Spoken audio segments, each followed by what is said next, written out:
Futur composé. Une émission de Christian Apotélose, consultant.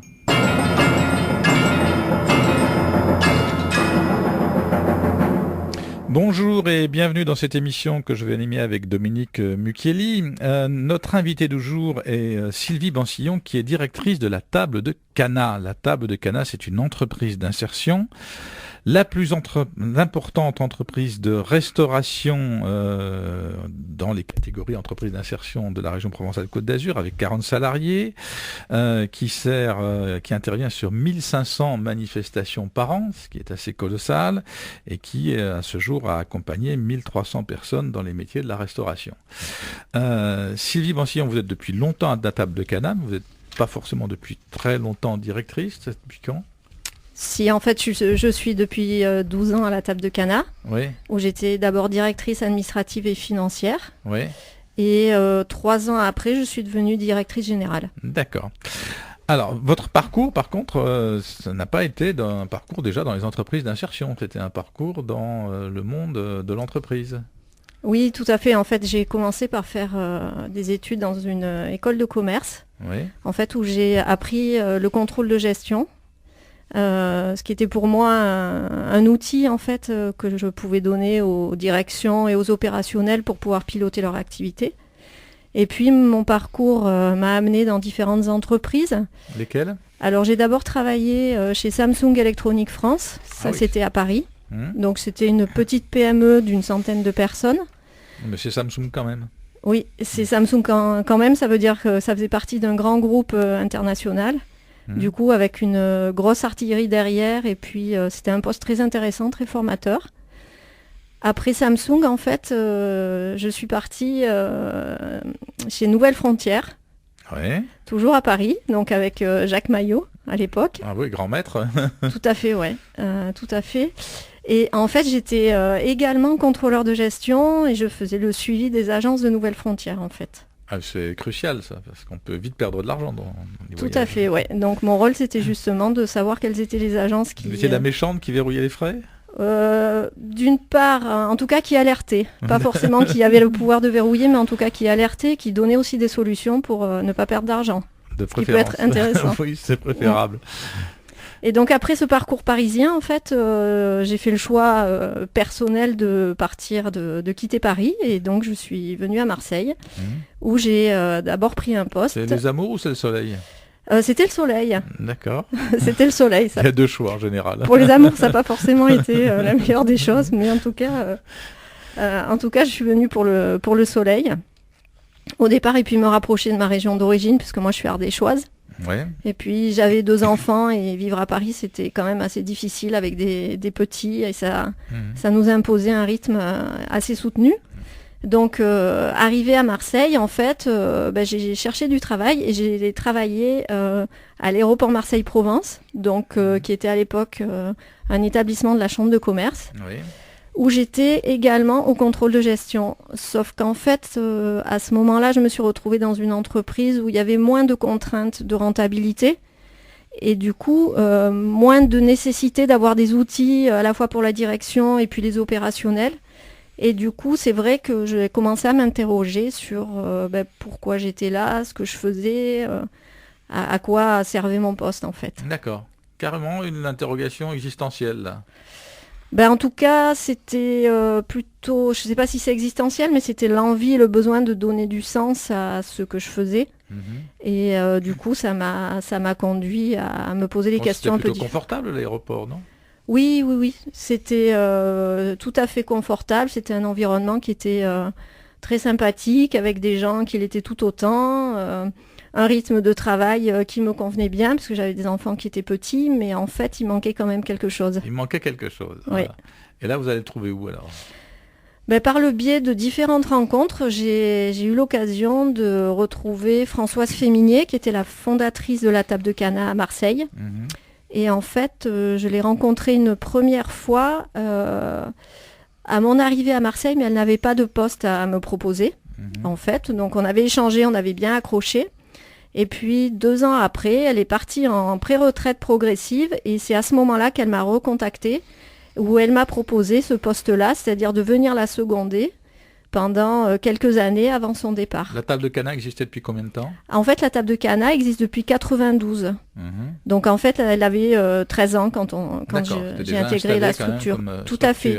C'était pas du tout. C'était une entreprise qui était déjà assez importante et qui avait beaucoup de marchés, qui était structurée. Mais entre un organisme, un aéroport ou un organisme de voyage et puis aller dans une entreprise d'insertion, c'est quoi le lien? C'est quoi qui fait cohérence dans ce que vous... En fait, vous avez oublié le passage par Samsung aussi, qui était quand même une petite structure.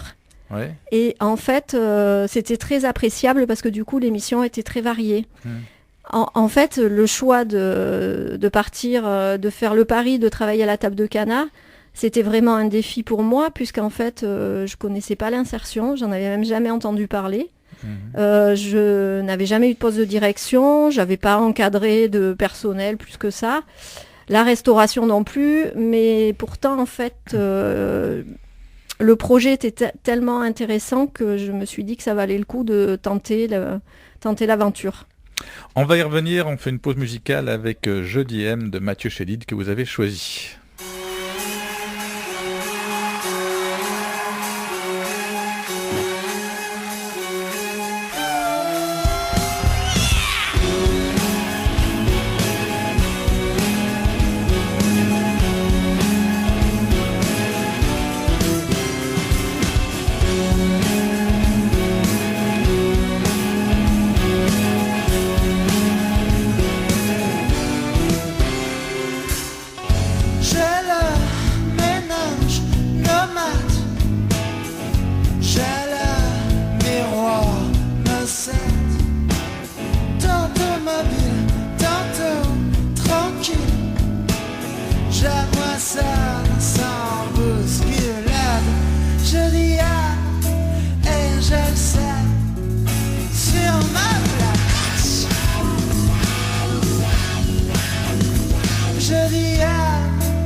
Avec Mathieu Chédid, vous écoutez Futur Composé, l'émission économique de Dialogue RCF.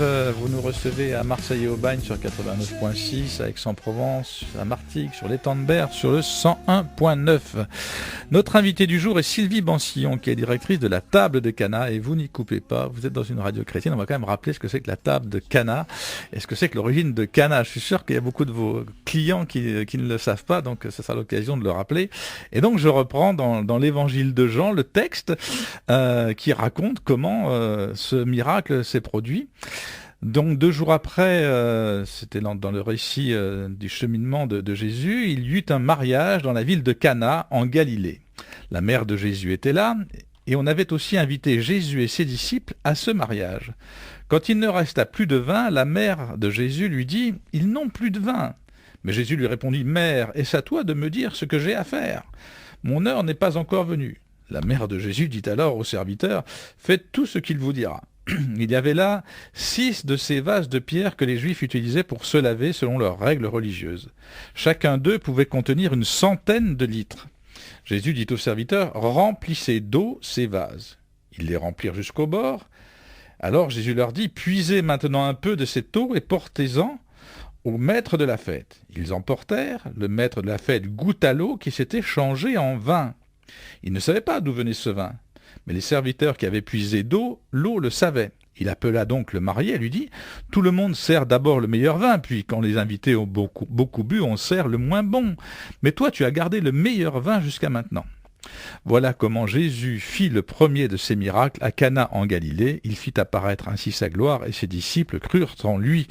Et c'est un des éléments qui fait que je crois en lui, puisque faire un premier miracle autour du vin, c'est quand même formidable. Donc l'origine du mot table de Cana est biblique. Qu'est-ce qui fait que ce mot table de Cana a été choisi pour cette entreprise d'insertion ? Alors il faut peut-être rappeler qu'en fait l'entreprise a été fondée en 85 par un prêtre jésuite qui s'appelle Franck Chéniaud. Et donc c'est en référence effectivement aux noces de Cana que Franck Chéniaud a choisi d'appeler l'entreprise la table de Cana. C'est un miracle quotidien ? L'idée c'était justement peut-être de permettre, à l'origine le public c'était des SDF en fait. Il permettait à des SDF de venir travailler ponctuellement pour retrouver une dignité, pour se remettre debout. Et puis la magie avec la cuisine, en fait, c'est que de différentes matières premières, en fait, on peut faire des choses vraiment très belles et on voit tout de suite le fruit de son travail. Et il y a aussi une transformation symbolique qui rappelle celle des noces de Cana. Voilà, donc il y a une filiation. Donc aujourd'hui, on l'a dit, l'entreprise d'insertion, c'est une entreprise importante. Vous pouvez nous la décrire ? Oui, tout à fait. En fait, aujourd'hui, nous sommes 40 salariés à la table de Cana à Marseille. Parce que je fais juste un petit aparté, mais en fait, on fait partie d'un réseau national qui est composé de 9 entreprises d'insertion en France, qui sont toutes dans la restauration. Après, ça se fait sur des supports un peu différents. Donc à Marseille, nous on est 40 personnes, dont les 2 tiers sont dans un parcours d'insertion. C'est-à-dire qu'on est 15 permanents qui sont des professionnels de la restauration et qui vont accompagner ces 25 salariés qui sont dans un parcours de formation et d'insertion. Et vous vendez à qui ? Alors aujourd'hui on a 2 activités. On a l'activité traiteur qui est l'activité la plus importante en termes de volume d'activité. Donc là, c'est quand il y a une manifestation extérieure, les gens ont besoin d'un buffet, d'un repas, d'un cocktail. Plateau repas, des mariages. On travaille principalement avec des entreprises, beaucoup avec le monde associatif, mais également aussi avec des particuliers. Et on a une autre activité qui est la restauration collective, où on va travailler là avec plutôt des centres aérés pour lesquels on va proposer des repas pendant les vacances scolaires. Pendant les 3 semaines de vacances ou le mois de vacances, c'est vous qui assumez la restauration, ce qui est compliqué parce que c'est une lourde tâche pour les centres aérés, ça. Disons que c'est une activité qui est différente du traiteur et qui est très stable. En fait, même s'il y a beaucoup d'activités, c'est une activité qui est très prévisible, qui demande moins de technicité, du coup qui est très adaptée à des publics comme les nôtres. D'accord. Et qui est compliqué parce que tous les jours, il faut changer. Il n'y a peut-être pas le nombre de personnes, c'est pas régulier. Alors en fait, c'est quand même plus facile à organiser sur la restauration collective que sur la partie traiteur, où il y a beaucoup plus de diversité. En fait, la collectivité, c'est un grand nombre, mais finalement, pour un menu qui est assez formalisé, du coup, ça pose pas vraiment de problème. D'accord. Ça demande plus de technicité sur le traiteur. Les emplois que vous accompagnez, vous avez des aides publiques pour les accompagner ? Oui, tout à fait. En fait, on a une aide qui est donnée par l'État, qui s'appelle l'aide au poste, et qui représente à peu près 15% de nos revenus. C'est-à-dire que quand on a 100 € qui rentrent dans l'entreprise, 15% sont des subventions, mais 85% c'est notre activité. Ah oui. Du coup, c'est la raison pour laquelle nous nous positionnons vraiment comme un traiteur à part entière. C'est beaucoup d'entreprises, un petit peu insertion là, en matière financière. Hein. Oui, tout à fait. Surtout que en fait, ces ratios-là, ils ont beaucoup évolué sur ces 10 dernières années. Dans un sens qui a fait diminuer la part publique. Tout à fait. On nous a demandé beaucoup plus de productivité par rapport à ce que c'était à l'origine. D'accord. Et là, vous avez retrouvé vos racines de contrôleur de gestion. En fait, pour tout vous dire, c'est pour ça que Françoise Féminier m'avait recrutée. C'est parce qu'elle sentait que le monde était en train de changer, que les financements ne seraient plus aussi importants que ce qu'elle avait. Elle n'avait pas cette compétence et du coup, c'est pour ça qu'elle s'est tournée vers moi aussi. C'est qu'il y avait besoin de structurer l'activité. Parce qu'on connaît aussi des activités d'insertion où quelque part le service est un peu, je dirais, secondaire par rapport à l'activité. Chez vous, le service, il est principal parce que c'est ce qui vous fait vivre. Tout à fait. Il y a des centres où on sait qu'on fait un atelier cuisine, où on va servir un peu, mais c'est quand même des choses qui... Voilà, c'est l'activité qui est principale, c'est pas le service. Et ça porte des fois, il y a des qualités qu'on tolère qui sont moins bonnes, etc. C'est pas le cas chez vous. C'est-à-dire qu'en fait, nous on a besoin d'avoir une bonne qualité de service, d'une part parce que comme vous le disiez, on est très dépendant de notre activité, donc on a besoin d'avoir des clients. Et les clients qui viennent vers nous ne sont pas forcément au courant qu'on est une entreprise d'insertion. C'est finalement le supplément d'âme que nous on apporte, mais pour un service qui est au moins équivalent. Mais c'est aussi un gage de bien former les gens. C'est-à-dire que si vous faites des produits qui sont appréciés par les clients, vous apprenez d'autant mieux aux salariés à travailler dans de beaux produits. Dans les conditions du réel aussi. Dans les conditions du réel, quoique ça reste quand même un petit peu un cocon, ce qui est un peu paradoxal parce que l'activité est quand même soutenue et difficile. Il y a de la tension quand il faut servir les clients, non ? En fait, nous, on n'a pas le coup de feu comme un restaurant parce qu'on nous commande en amont, on n'a personne qui vient sur notre site. Donc ça, c'est un peu amorti quand même. D'accord. Mais quand vous avez des gens qui servent dans un centre de congrès ou dans un hôtel sur la partie service, par contre, nous n'avons pas de poste en insertion. D'accord. Nous faisons appel à des extras pour la simple et bonne raison que comme nous n'avons pas de lieu d'application, on n'a pas de restaurant par exemple, on ne peut pas former les gens sur le long terme. Le service. Du coup, on a fait le choix de principalement former les gens sur des postes en production, cuisine, pâtisserie, plonge, magasinage, des chauffeurs-livreurs et on a marginalement quelques postes en administratif et commercial. Ce qui est intéressant, c'est qu'on met toujours les entreprises associatives, on va dire, parce que c'est un peu comme ça qu'on peut le voir, puisque vous êtes entreprise, mais votre actionnaire, c'est une association, au défi de trouver un nouveau modèle économique en comptant moins sur l'argent public. Vous l'avez inventé comment, ce modèle ? Vous avez tout de suite trouvé la façon de faire ? Comment ça s'est fait ? En fait, on le réinvente tous les ans, parce que, en fait, il faut... on a quand même une base d'activité régulière, mais il faut sans cesse être vigilant sur justement les coûts de l'entreprise pour pouvoir équilibrer la structure. Parce que on a besoin d'être équilibré, sinon on n'existe plus. Bien sûr. La conquête des clients, ça se fait comment ? Alors beaucoup le bouche à oreille, mais cette année, c'est vrai qu'on a fait différentes actions de communication, notamment on a refait notre site internet, notre identité visuelle aussi, et on commence à aller chercher plus de clients. Et vous venez parler à la radio ? Par exemple, voilà. Bienvenue. Merci. Alors qu'on avait déjà fait appel à vous quand on a rejoint le réseau RCF, je me souviens bien. Quels sont les personnels qui sont en insertion chez vous ?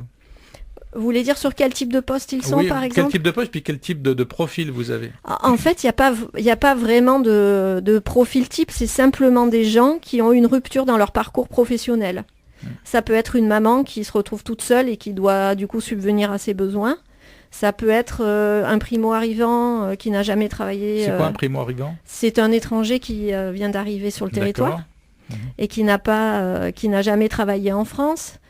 Ça peut être un jeune, souvent des quartiers prioritaires de Marseille, et qui, parce qu'il habite là-bas, il n'a pas de réseau, et malgré le fait qu'il a fait par exemple un CAP cuisine, et derrière il n'arrive pas à trouver d'emploi.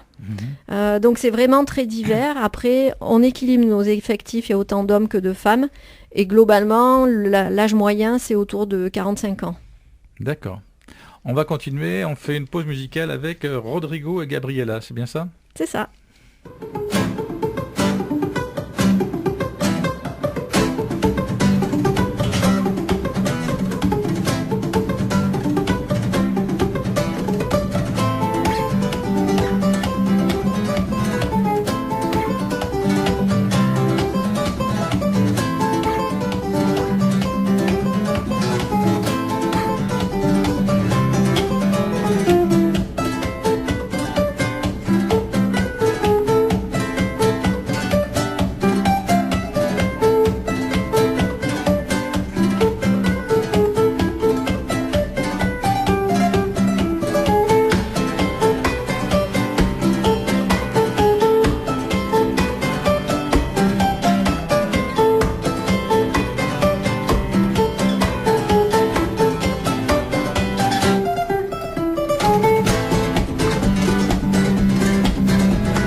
Vous écoutez Futur Composé, vous pouvez nous retrouver sur notre page Futur Composé pour réagir à nos émissions.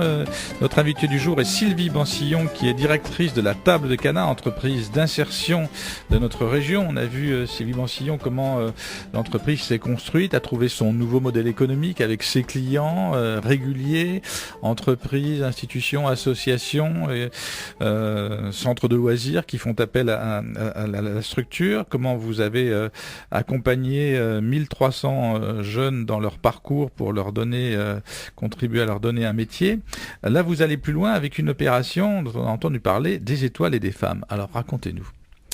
Alors, le projet des étoiles et des femmes consiste à la formation de 12 femmes issues des quartiers prioritaires au métier au CAP cuisine, en fait, en alternance dans des cuisines de grands chefs marseillais.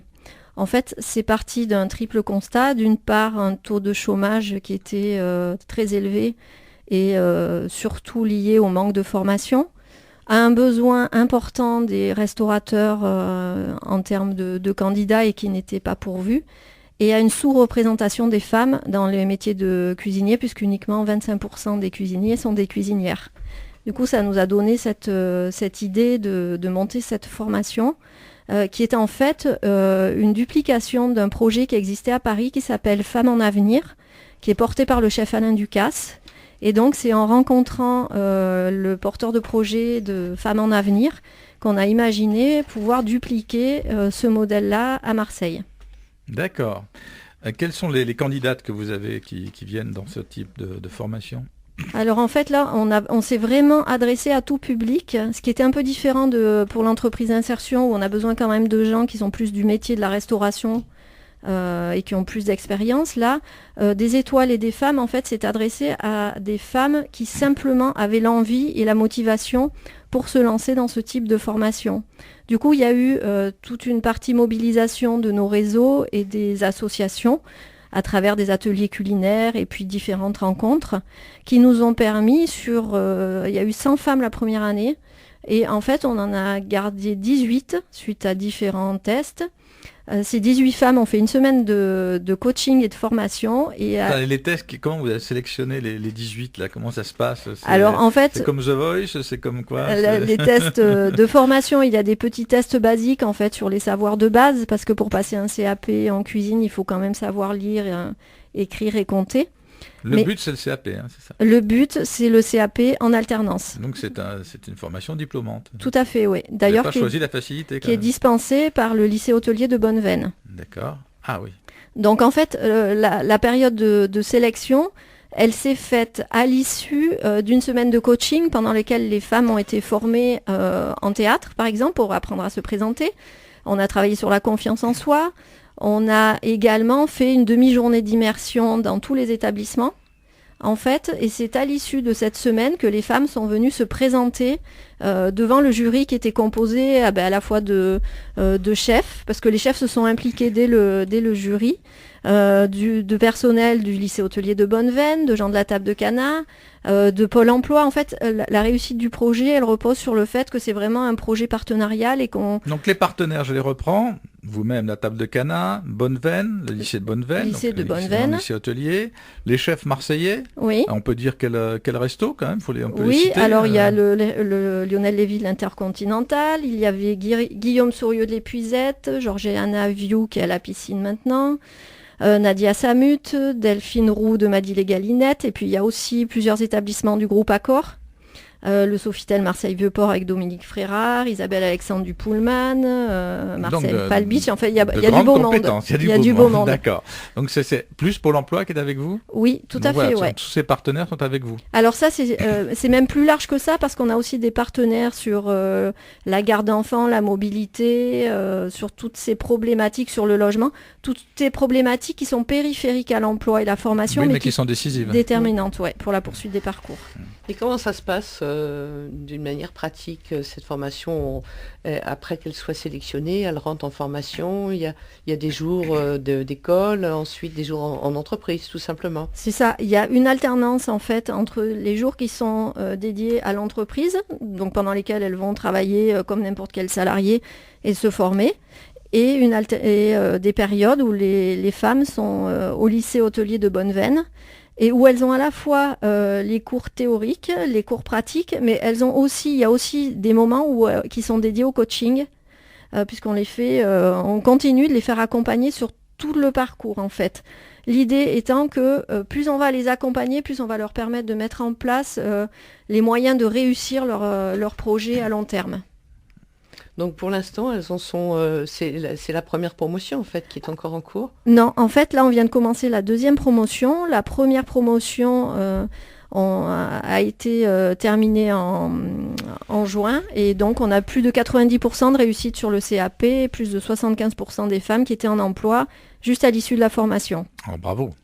Oui, c'est assez exceptionnel. En fait, je crois que le côté innovant du projet, c'est vraiment d'allier l'excellence et l'insertion. Et elles ont continué sur cette voie à aimer la cuisine. Il n'y a pas eu de toutes. Oui, elles sont vraiment toutes dans des projets de cuisine. Après, ça peut prendre différentes formes, mais elles sont toutes là-dedans. La vague suivante, c'est en cours ? Oui, elle a commencé début septembre et donc là, elles sont en train de commencer l'alternance dans les restaurants. Ah d'accord, elles sont sélectionnées. Ça y est, ouais. 18 toujours ? Alors, elles sont 12 en fait. 12 à la fin, on en prend 12 pour 12 suivre la formation. D'accord. Et qui sont donc dans les restaurants en train de suivre la formation. Les chefs sont toujours mobilisés ? Toujours, oui.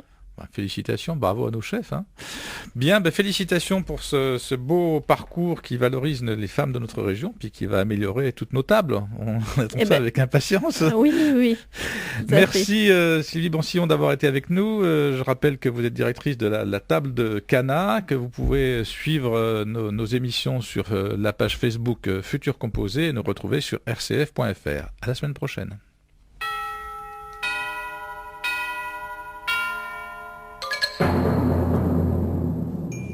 Futur Composé.